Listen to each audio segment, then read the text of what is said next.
Hey everybody, and welcome back to my YouTube channel. This is your news report and second stimulus check update.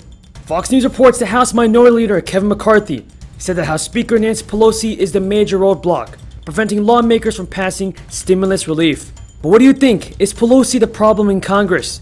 Is she holding back our second stimulus check? And Treasury Secretary Steve Mnuchin wants to redirect $580 billion of unspent stimulus money to prop up small businesses and extend unemployment benefits, according to Business Insider. Mnuchin told Bloomberg, "I hope that Congress will seriously consider reallocating $580 billion of funds that have already been appropriated that wouldn't cost taxpayers an additional penny." Do you think this is a good idea from Steve Mnuchin? And should Congress go ahead with the plan?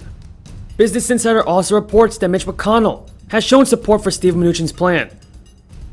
McConnell backed Treasury Secretary Steve Mnuchin in his extraordinary clash with the Federal Reserve. Both want Congress to reallocate unspent stimulus funds to support small businesses. And the Daily News reports that Governor Cuomo tells Biden $500 billion in stimulus funds is needed to bail out states. Now before we get into the video, be sure to subscribe to my channel and click the notifications bell. That way you'll never miss all of the newest and most up-to-date, reliable stimulus check information. And let's get this video to 1,000 likes to show Congress that we need more stimulus. And here's some news about the 2020 election. President Trump has falsely claimed that he won the presidential election. That's according to NBC News. And millions of dollars of negative advertisements against me during the campaign, which I won, by the way, but we'll find that out. Those his first public comments in a week, coming as Georgia tonight certified that President-elect Biden narrowly won the state, reaffirmed by a hand recount. As Secretary of State, I believe that the numbers that we have presented today are correct. As part of his unprecedented effort to bypass the vote count, President Trump tonight's eyeing Michigan, where Biden leads by more than 150,000 votes. The president summoning Republican state leaders to the White House, confronted by protesters when they arrived in D.C. The lawmakers in a statement tonight did not say whether the president pressured them to overturn the results based on unproven claims of fraud and voting irregularities, but said they would uphold Michigan law, requiring the state's electoral votes go to the winner of the popular vote. This tonight from Biden's legal advisor. Of course, it's an abuse of office. It's an open attempt to intimidate election officials. It's absolutely appalling. The White House says it will not discuss a transition until the president's legal challenges to the election are resolved. 234 pages of affidavits publicly available in one county alone. These are real claims. These individuals deserve to be heard. But as of tonight, 24 of the 35 legal challenges by the president and local Republicans have already been denied, dismissed, settled, or withdrawn, according to an NBC News count. Republican Mitt Romney, a frequent Trump critic, accusing the president of trying to subvert the will of the people. But most Republicans have not pushed President Trump to concede, even as President-elect Biden, turning 78 today, met with Democratic leaders Nancy Pelosi and Chuck Schumer. In my Oval Office, you're me casa, you casa. There we have it. President Trump has not conceded the election. Now what do you think? Who won the election, President Trump or President-elect Joe Biden? Tell me in the comments down below. In regards to our second stimulus check news, the blame game is still being played in Congress.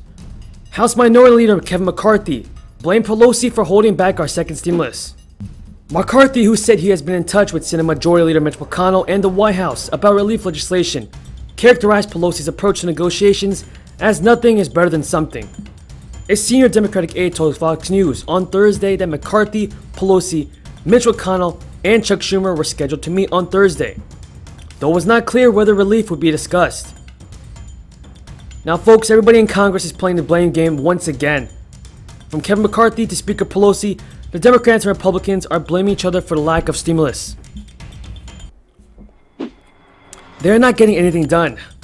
But tell me in the comments down below, who do you think is to blame for holding back our stimulus check?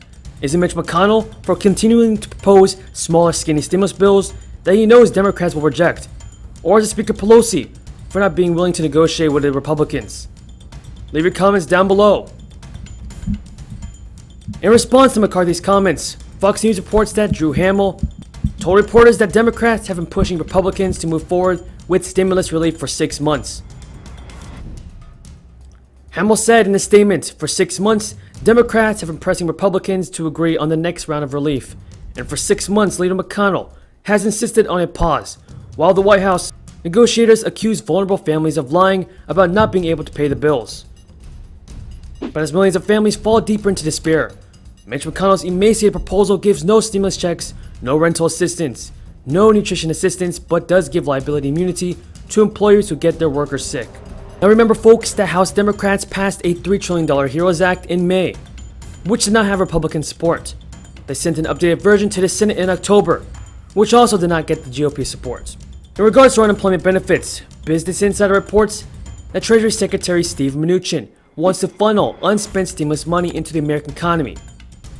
Mnuchin told Bloomberg, "I hope that Congress will seriously consider reallocating $580 billion of funds that have already been appropriated that would not cost taxpayers an additional penny. The pool of funds includes money appropriated by Congress through the CARES Act in March." With that being said, everybody, that is all the news in regards to your second stimulus check and unemployment benefits. If you found this video useful, be sure to subscribe to my channel and click the notifications bell.